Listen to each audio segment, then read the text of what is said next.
When my husband and I decided to have a baby, it felt like the start of everything we had been waiting for.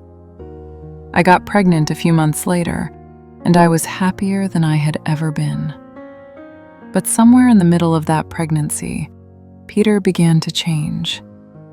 He started finding fault with little things I did, snapping at me over nothing, watching me in a way he never had before. I told myself he was just nervous about becoming a father, and I let it go.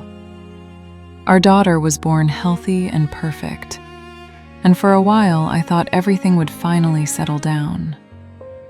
But when she was about a year old, Peter sat me down with a look on his face I will never forget. He told me that his mother did not believe the baby was his, and that he wanted us to take a DNA test.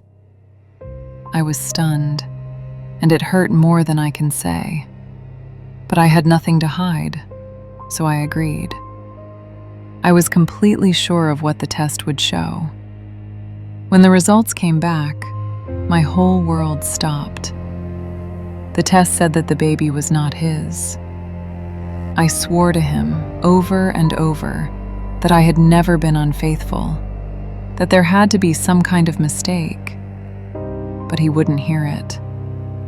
As far as he was concerned, the paper in his hand was all the proof he needed. And within a few weeks, he had packed his things and left me alone with our daughter. I was heartbroken, but I knew the truth about myself, and that certainty would not let me rest. So I told a close friend everything.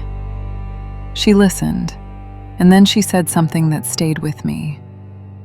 A few weeks earlier, there had been a scandal at one of the maternity hospitals in our city because they had mixed up 2 newborn babies. She gently suggested that I take a DNA test of my own. That was when it hit me.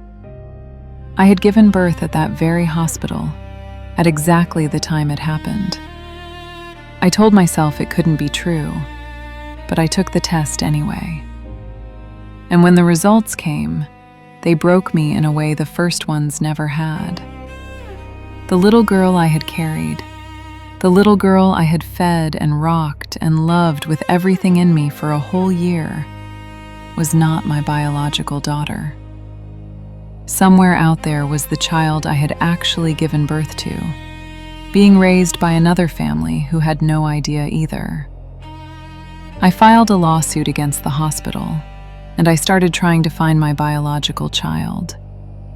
But the deeper I went, the harder one question became to ignore. Did I even want to find her? Because the truth was, I already had a daughter. I loved the little girl in my home with all my heart, and the thought of anything changing that love terrified me. For a while, I honestly didn't know what I was supposed to feel, or what kind of mother that made me. Around that time, Peter heard the whole story. Once he understood that I had never cheated, that the mix-up had happened in a hospital and not in our marriage, he came back to me. He told me he was sorry, that everything between us had been good before all of this, and that he wanted us to be a family again. But I looked at him, and I saw something I could not unsee.